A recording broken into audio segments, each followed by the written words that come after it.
to Wikipedia, a photographer is a person who takes photographs using a camera. On the other hand, paraphrasing the famous quote by an unknown author, buying a Canon doesn't make you a photographer, it makes you a Canon owner.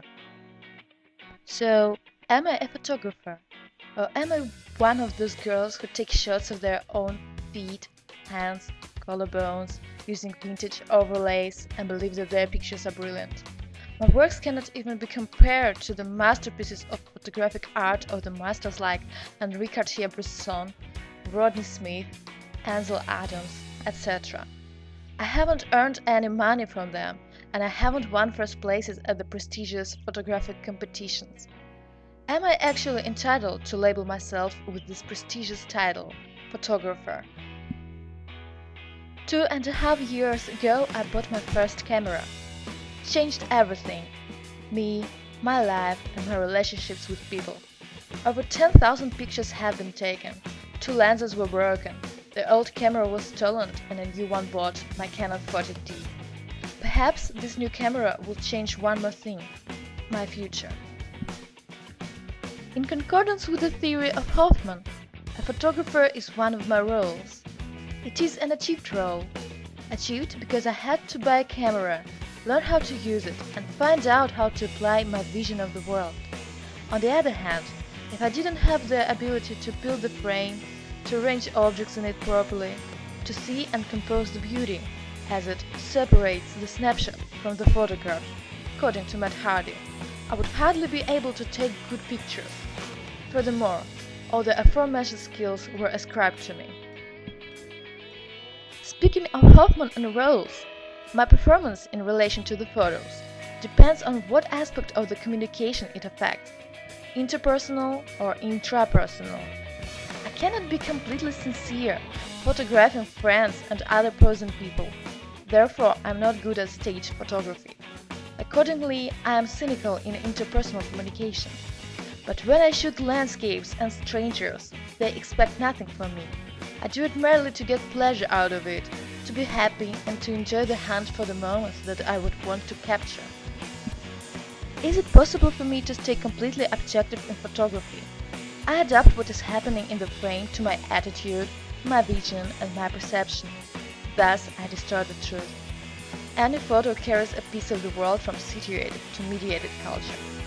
I can put only part of the truth in the frame, edit it in Photoshop, change colors, and then add the anchorage, which will drive the receiver to a very different perception than the one they would have arisen if they were next to me at the time of taking the picture. The camera cannot lie, but can be an accessory to untruth. This quote belongs to Harold Evans, a journalist and a writer. A professor of communication, George Gerbner, would agree with him. Gerbner believed that we can never see the whole truth, only the event as it has been perceived by a sender, subsequently pass through our perception of the event. Thus, despite the fact that one and the same object was depicted in 2 photographs and respectively had the same denotation in both of them, the connotations of these photos would depend firstly on what a photographer wanted to show, and secondly, on the values and beliefs of the receivers. I am an introvert, so usually my hidden self will be much larger than the free self in the Johari window, even for people that are close to me. Yet my photos can radically change the layout of the window. Through my art I express my intrapersonal self. You can see the things I find beautiful or important in my pictures, the things I believe in. Perhaps in my work my subconscious is shown as well, and in this way the unknown self is revealed. Accordingly, my Johari window displayed through the photographs will look like this. My shots are symptoms, through which I am trying to create a paradigm of the world as I perceive it. It seems to me that you cannot make good pictures if you do not love life and the environment that is around you, because you cannot see the peculiarity of any single moment. This is exactly what you expect from a photographer. To me, photography is an art of observation. It's about finding something interesting in an ordinary place. I completely agree with these words by Elliot Erwitt. On the other hand, it is photography that is developing my skills in visual perception of information.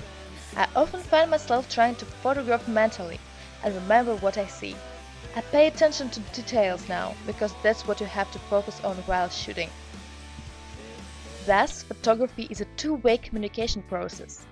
First, I get information about the world and then transform it into the frame and use it to send the new information, already filled with my perception, back to the world. But if the photography is communication, then, according to Schultz's theory, I'm taking pictures for three purposes: to be included, to have affection, and to be in control. Currently, the number of photographers is rising daily, because more and more people join their ranks, buying expensive cameras to be like everyone else, and also to photograph their masterpieces in order to upload them onto the social networks, to have comments from other people with cameras like them. The camera becomes the indicator of the status of stylish teenager, and this purchase is just a new way to join the crowd. In fact, I can say that my situation was quite similar. I had seen too many pictures at deviantart.com, and I decided that someday I would take pictures of the same quality as theirs, and accordingly wanted to be included in a community of creative people. I also want to have affection. This mostly concerns the portraits of my friends. Their desire to be photographed on a professional camera brings them closer to me. But there is a negative side to this. I often find it hard to understand whether they are communicating with me because of who I am or because I can take pictures of them. And yes, I want to control my life and myself. And the only way that I was able to accomplish this was by doing photography. When I go ahead to where I haven't been yet, with a camera around my neck, I feel that I can change my life and even the whole world. Photography gives me confidence. Despite the fact that I used to be shy to photograph strangers on the streets, street photography is now my favorite kind of shooting. The response to a question whether I feel myself as a photographer is yes. I get the aesthetic pleasure from intricate patterns of light, shade and colors, and I want to share it with others. I want to connect my life with photography. I'm really happy to press the button on the camera when I know that I would get a good shot. That's me, and this is my camera. To be honest, sometimes I even think that this small box contains my soul. But as Lewis Hines said, if I could tell the story in words, I wouldn't need to lug around a camera. So, in the end, I want to show my favorite photos. They will tell about me better than I do.